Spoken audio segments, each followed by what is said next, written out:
ब्रह्म मुहूर्त रात्रि का वह अंतिम प्रहर जब पूरी सृष्टि एक रहस्यमयी सन्नाटे में लिपटी होती है। लेकिन महादेव के साधकों के लिए यही वह समय है जब ब्रह्मांड के द्वार खुलते हैं और शून्य से संवाद संभव होता है। क्या आपने कभी सोचा है कि आधुनिक विज्ञान जिस समय को केवल गहरी नींद का वक्त मानकर व्यर्थ कर देता है, हमारे ऋषियों ने उसे अमृत वेला की संज्ञा क्यों दी? अष्टांग हृदय का वह कालजयी सूत्र कहता है, वर्णकीर्ति मति लक्ष्मी स्वास्थ्यमायुष्ट विंदति ब्राह्मे मुहूर्ते संजाग्रच्छियां व पंकज यथा। अर्थात जो मनुष्य ब्रह्म मुहूर्त में जागता है वह सौंदर्य, यश, बुद्धिमत्ता, ऐश्वर्य, उत्तम स्वास्थ्य और दीर्घायु को उसी प्रकार प्राप्त करता है जैसे सूर्य की पहली किरण मिलते ही कमल खिल उठता है। यह केवल एक धार्मिक उपदेश नहीं बल्कि जीवन के रूपांतरण की एक पूर्ण वैज्ञानिक प्रक्रिया है। ब्रह्म मुहूर्त जो सूर्योदय से लगभग 1 घंटा 36 मिनट पहले शुरू होता है, वह समय है जब आकाशमंडल में नेसेंट ऑक्सीजन, नवजात ऑक्सीजन का स्तर सबसे अधिक होता है, जिसे शास्त्रों में शिखा वायु कहा गया है। यह प्राणवायु जब हमारे रक्त में प्रवेश करती है तो न केवल फेफड़ों को शुद्ध करती है बल्कि हमारे हीमोग्लोबिन के साथ मिलकर शरीर की एक एक कोशिका को पुनर्जीवित कर देती है। शिव के साधकों के लिए यह समय इसलिए परम पावन है क्योंकि इस दौरान हमारी सुषुम्ना नाड़ी स्वाभाविक रूप से सक्रिय होने की स्थिति में होती है। वही आध्यात्मिक मार्ग जो मूलाधार से सहस्रार तक की दिव्य यात्रा का एकमात्र द्वार है। भगवान शिव जो स्वयं महाकाल और शून्य के प्रतीक हैं, उनकी ऊर्जा इस समय अपने निर्गुण रूप में सर्वाधिक सुलभ होती है और यही कारण है कि बड़े बड़े योगी अपनी समाधि को इसी प्रहर में सिद्ध करते हैं। स्कंद पुराण की कठोर चेतावनी है ब्राह्मे मुहूर्ते या निद्रा सा पुण्यक्षयकारिणी, जिसका गहरा अर्थ यह है कि इस समय की नींद आपके द्वारा अर्जित किए गए पुण्यों और ऊर्जा का धीरे धीरे क्षय करने लगती है, क्योंकि यह काल सत्व गुण के चरमोत्कर्ष का है जबकि बाकी समय रजस और तमस का प्रभुत्व रहता है। जब पूरी दुनिया तमस, अंधकार और जड़ता के आगोश में अचेत सोई होती है, तब एक शिव भक्त अपनी चेतना को ऊपर उठाकर उस महाशून्य से तादात्म्य स्थापित करता है।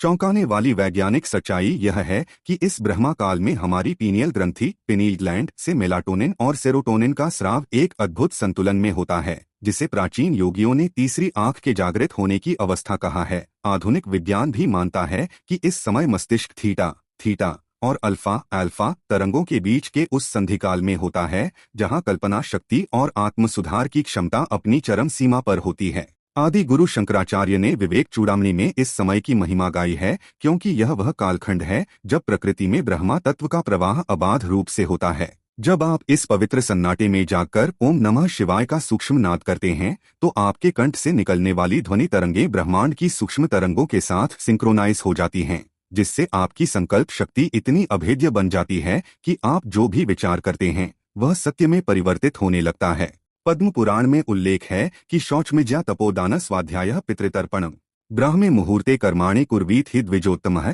अर्थात इस समय किया गया अध्ययन, दान और स्वाध्याय अनंत गुना फलदायी होता है क्योंकि ब्रह्मांड की शक्तियां आपके सहयोग के लिए तत्पर होती हैं। आज का पश्चिमी जगत जिसे द 5 AM क्लब या मॉर्निंग मिरेकल कहकर अपनी महानता का ढिंढोरा पीट रहा है, हमारे पूर्वजों ने उसे हजारों साल पहले देवकाल और सिद्धकाल घोषित कर दिया था, जो इस बात का जीवंत प्रमाण है कि हमारी सनातन संस्कृति विज्ञान के उस शिखर पर थी जहां आज का आधुनिक विज्ञान पहुंचने की कोशिश कर रहा है। यह हमारे लिए गर्व का क्षण है कि हमारे पास ऐसी विरासत है जो हमें केवल मंदिर जाने को नहीं कहती बल्कि ब्रह्मांडीय शक्तियों के साथ एकाकार होने का सटीक मार्ग बताती है। ब्रह्म मुहूर्त में वातावरण रज और तम से मुक्त होता है, जिससे मन का विक्षेप न्यूनतम होता है और बुद्धि ऋतंभरा सत्य को धारण करने वाली होने लगती है। शिव का साधक इस समय इसलिए नहीं जागता कि उसे केवल कर्मकांड करना है, बल्कि वह इसलिए जागता है क्योंकि वह मृत्यु के समान उस गहन निद्रा का त्याग कर अमरता के द्वार पर दस्तक देना चाहता है।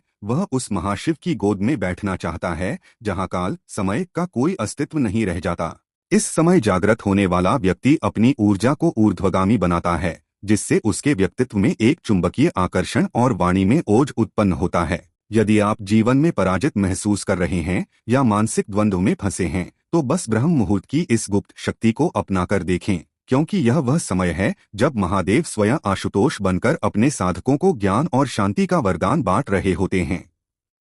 यह मात्र एक समय नहीं बल्कि स्वयं ईश्वर का निमंत्रण है कि उठो, जागो और उस अमृत का पान करो जो केवल तुम्हारे लिए इस सन्नाटे में उपलब्ध है। अंततः यह स्वीकार करना ही होगा कि ब्रह्म मुहूर्त में जागना केवल एक आदत नहीं बल्कि एक आध्यात्मिक क्रांति है जो मनुष्य को पशुता से देवत्व की ओर ले जाती है और यही वह शिवत्व है जिसे प्राप्त करने के लिए देवता भी लालायित रहते हैं।